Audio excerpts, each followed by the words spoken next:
Good evening, you're watching Estuary News. Coming up, we look into why there's a lack of new homes being built in northeast Lincolnshire. And after the atrocities in Paris, we find out what you think the UK should do. And my guest tonight is Roy Woodcock, here to talk about the East Yorkshire Tourism Awards.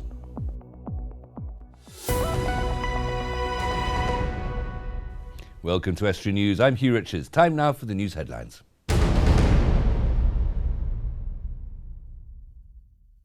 The public is backing the rapidly growing renewables industry. That's according to a new government report issued as part of Offshore Wind Week, with businesses like Siemens helping to create a renewables hub in our region. 76% of people support the industry, and developers are on track to deliver their 50% of UK content for the offshore wind sector. An estimated £840 million of investment has been retained in the UK. Elsewhere, pupils at St James's School in Grimsby have had a history lesson with a difference. Kay Seaton, who is 101 years old, was invited to speak to the children after donating her son's school uniform after he died in the 1960s. Kay said getting to talk to the pupils about her life was a wonderful surprise. A surprise, and I suppose a surprise can be both happy and not so happy. This has been absolutely out of... I can't believe it. It's been wonderful. Everybody has been so kind. It's so unexpected. School children in Healing are getting first-hand experience when it comes to running their own business. The youngsters at Healing Primary have been tasked with creating a product they can sell at a profit at the school's craft fair, with all funds being ploughed back into the school. I think you have to look to the future generations as the children get older. There'll be a lot more people that have their own businesses. It develops entrepreneurial skills and children understanding about the wider world. And councils in the region are preparing for the cold winter months. 9 gritter trucks are on standby in North Lincolnshire, with over 5,000 tonnes of salt waiting to be spread. A quad bike is being used in pedestrianised areas.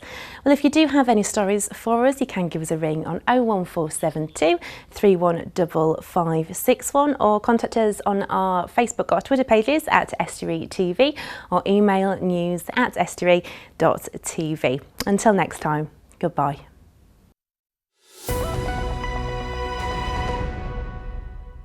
Housing has become a big national issue, from the lack of affordable housing to the problems of getting on the market for first-time buyers. In northeast Lincolnshire, local estate agents are claiming there's a big housing shortfall, and it's affecting everything from housing supply to prices. We sent Dave Nunn to investigate. Housing has been at the centre of domestic politics for a while now, with policies like the right to buy being at the centre of national election campaigns. But away from the politics, it's claimed enough homes aren't being built at the local level, something claimed by Pickett and Crone based in Grimsby. Obviously the Home Builders Federation, they've mentioned that really Grimsby needs to build, well not just Grimsby, North East Lincolnshire needs to build around 237 new homes per year. On average, new homes developers are building around 170 homes a year. So there is a shortfall, obviously, in new homes being built, which has a knock-on effect for other industries, obviously, in the area. It's not just about building more homes to cope with a growing population.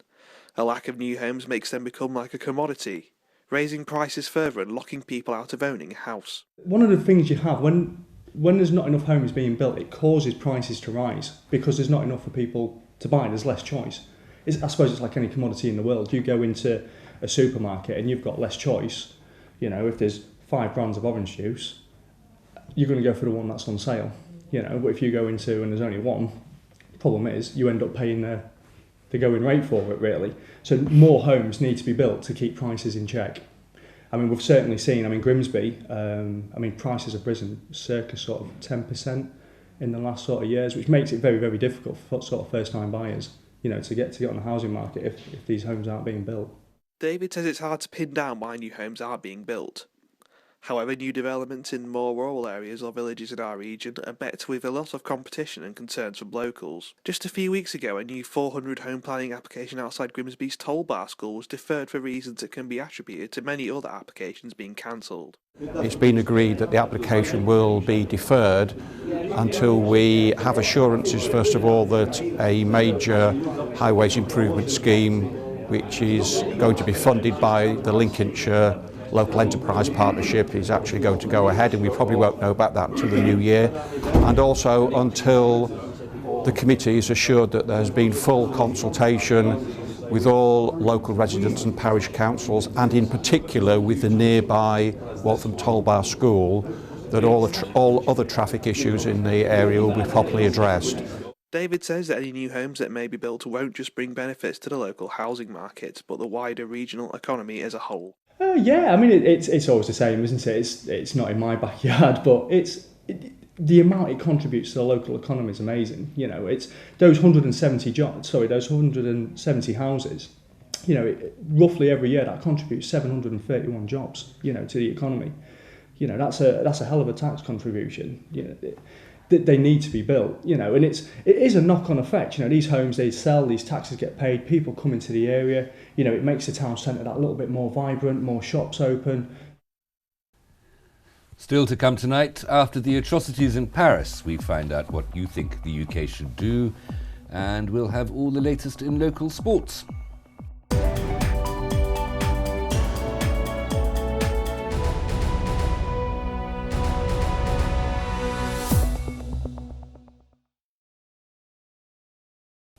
The campaign is on to find East Yorkshire's most remarkable tourism business. The 2016 Remarkable East Yorkshire Tourism Awards are regarded as the tourism Oscars and honour the very best from hotels to pubs, cafes and food retailers. Joining me to talk about it is Roy Woodcock. Roy, thank you very much for coming in. No, absolute pleasure, Hugh. Nice to see you. What are the awards? Who's awarding them? Well, this is the awards from Visit Hull and East Yorkshire, who are known locally as VHAY, Visit Hull and East Yorkshire. It's a tourism body that's there to promote the region and doing a really remarkably good job. Our latest figures show visitor numbers to the area are on the increase, and it's a significant employer in terms of the locality. It's a big business for It's a big business. Our latest figures show, for example, that there are 16,800 jobs that rely on tourism, and the total spend is something in the region of £700 million a year. And what sort of businesses should be thinking about nominating themselves? Well, I think large and small, we would really encourage everyone to go in for these awards, and it's a really easy process that enables them to put themselves forward. It's free. It can be done via the website, the Visit Hull and East Yorkshire website. So if you just Google Visit Hull and East Yorkshire, you'll get that website, and you can... You would, yeah, and you go on there and look for the REYTA Tourism Awards, REYTA, the Remarkable East Yorkshire Tourism Awards. And once you've done that, you'll come up to the page with the entry form. And really, it's a simple matter of filling in some supporting evidence that shows why you might be the best in a particular category.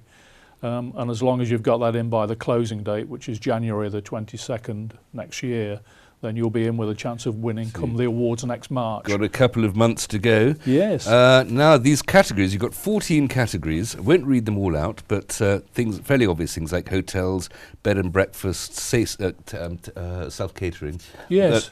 You also have the food providers. So yes. Taste of East Yorkshire. So this is open primarily for producers of food and drink, and there are some wonderful businesses out there based on what we've seen in the past 6 years of these awards. Last year, for example, one of our winners was a local brewery, Wold Top Brewery, who've become very successful. So beer. It's open, very, very good beer. I can recommend the pint. Okay. And it's open to food and drink producers, but also farm shops and delis who bring those products to market, which you might not find in the high street supermarket. I was going to say, one of the attractions of East Yorkshire, apart from being one of the beautiful parts of the country to attract tourists to is that it is very agricultural, and its produce is absolutely wonderful. And it's not just a matter of providing that produce, but that produce then gets passed through all other parts of the tourism industry, I guess. Absolutely. It's big business, and it does bring visitors in, you know, at the local farmers markets, visiting the local delicatessen and other outlets that sell this local produce. What about one of the other categories is the attraction, the visitor attraction or visitor experience? What can people come to see apart from the beauty of the coastline and the beauty of the countryside? Well, I think, as we were saying earlier, I think we're really lucky in Hull and East Yorkshire in our geographical position. We've got some fantastic coastline, but we've got the beauty and the wonderful scenery of the Yorkshire Wolds, which is becoming a really popular destination for walkers and cyclists. We've seen visitor numbers in those areas increase year on year in recent years. And then within Hull and East Yorkshire, we've got fantastic culture, museums and theatres. There really is a lot for people to do. Beautiful towns and beautiful cities, and fantastic art and architecture as well. Absolutely, and I think with, you know, it can only get better with City of Culture being the focus on Hull in 2017, not that far away now. We're expecting a real influx of visitors there. Going to make a lot more people aware of the region, isn't it? Absolutely. We think we've got a great story to tell. Right, we'll speak about it a little bit more after the break. Thank you. Don't go away. Join me then when, after the atrocities in Paris, we find out what you think the UK should do, and we'll bring you all of the latest local sports news and results.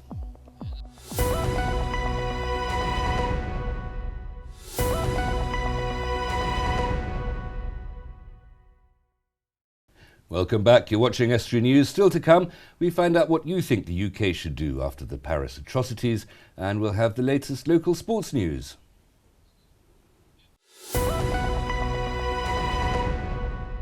Still with me in the studio is Roy Woodcock, and we've been talking about the East Yorkshire Tourism Awards. Roy, I just want to talk about a couple of the other categories, the big and the small tourism event categories. Those are two separate categories. Well, there are, and there's just, it's symptomatic of there's so much going on in Hull and East Yorkshire that 2 years ago we decided to split the category into large and small.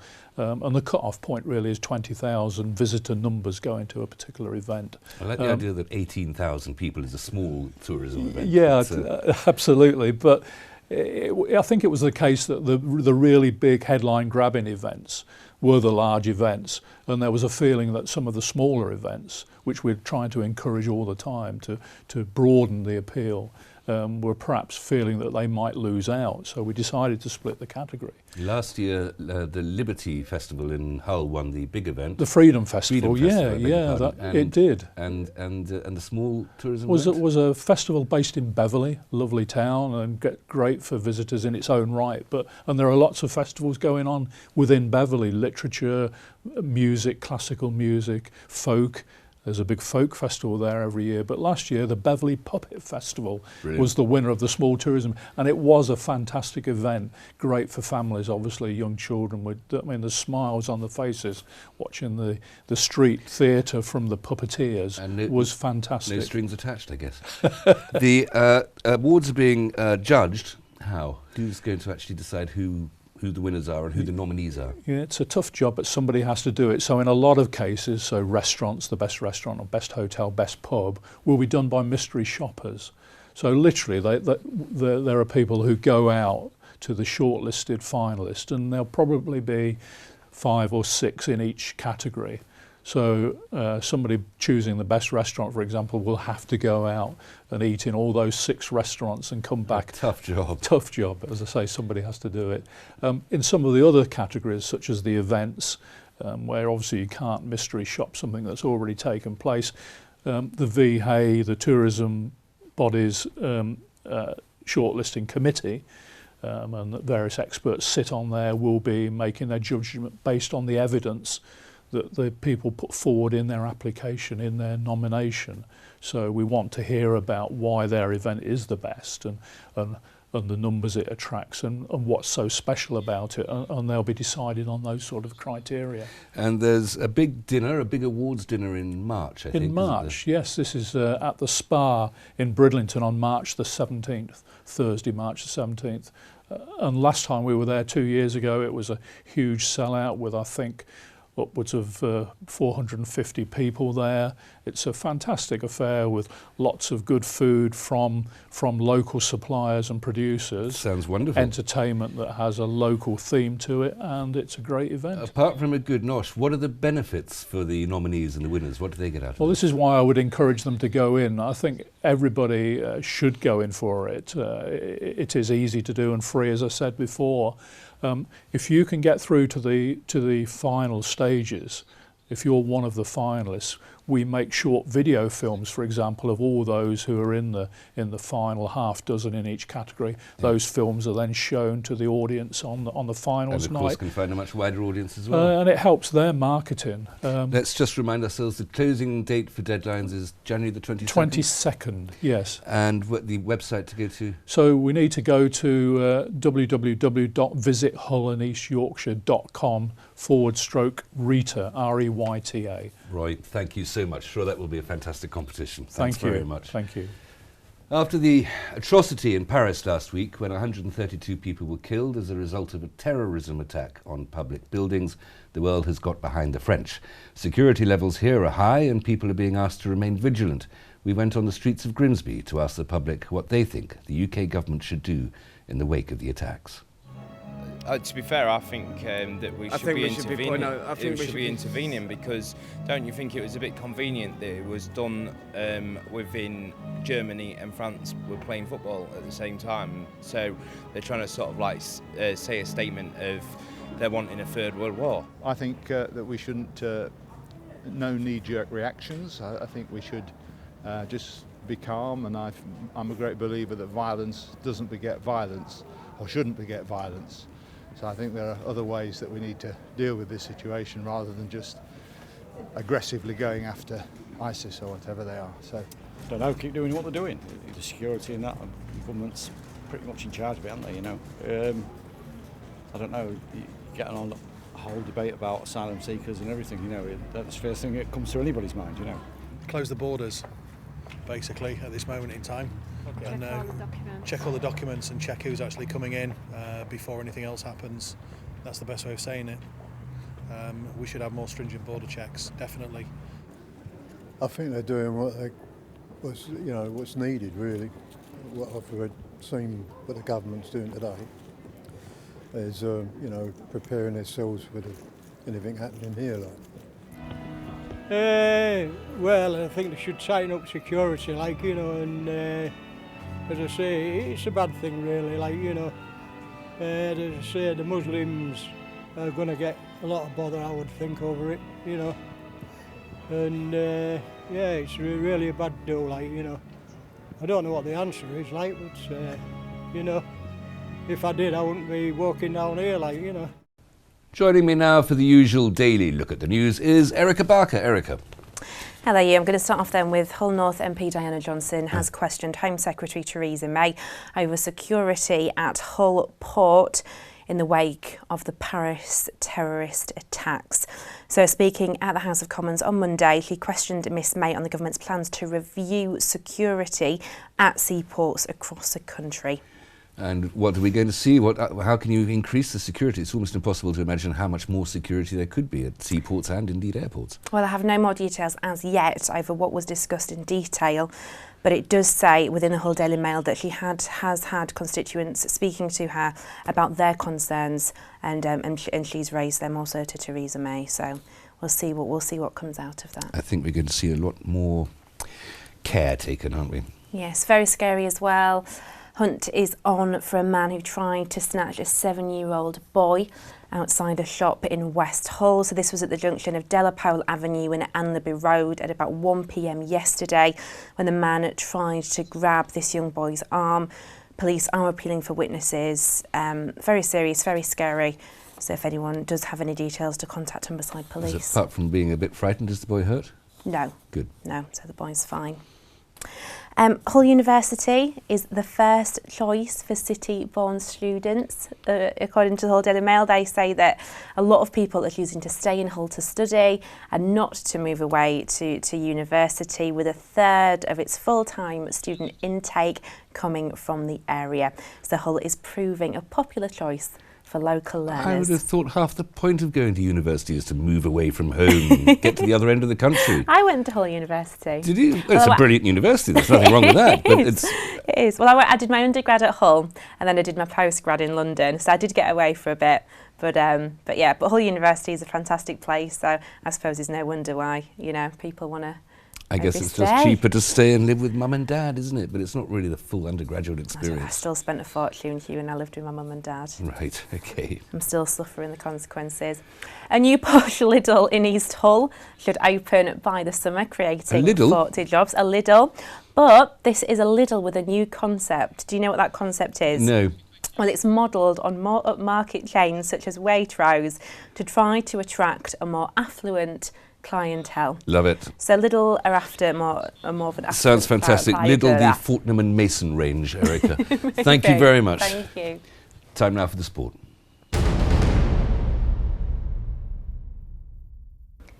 The Grimsby Telegraph has reported that Jack McCreath has told boss Paul Hurst that he does not want to leave Grimsby Town on loan. Last week, the Mariners boss revealed he planned to talk with the winger.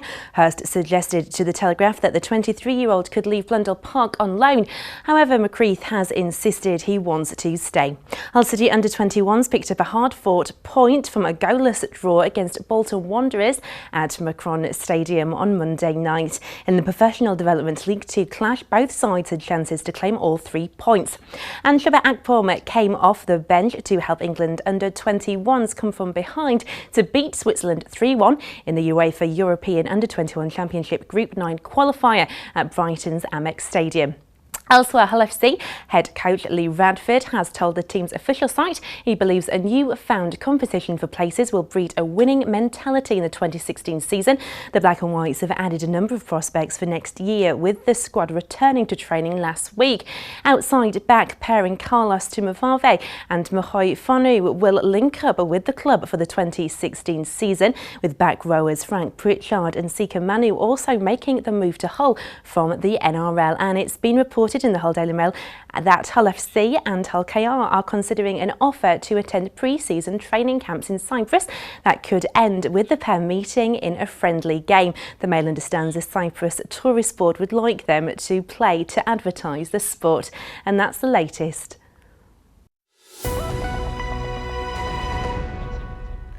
That's it for tonight, I'm afraid. If you have a news story, then please visit our Facebook or Twitter pages or email news@estuary.tv or phone Grimsby 0147231 553. Until tomorrow, good evening.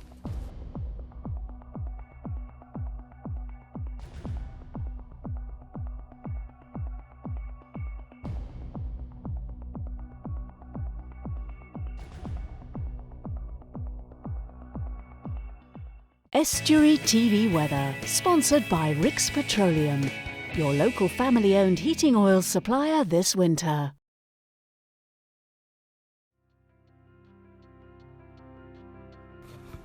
Hello and welcome to Estuary TV's weather. A further band of heavy rain spreading east later in the morning, clearing in the afternoon to sunny intervals, some blustery showers later in the day, perhaps heavy and thundery, maximum temperatures of 13 degrees. Often windy on Thursday with bright or sunny intervals and some showers.